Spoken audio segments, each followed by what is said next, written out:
cooking oil, honey, lemon, our spoon and our vessel, and our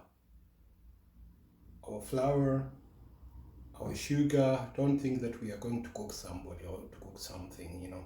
We are mixing a recipe of our own scrap that we can apply on our body, especially after shaving your beard or after shaving your hair, or you can use it for your face as your face scrub for women, especially in the evening before you take shower.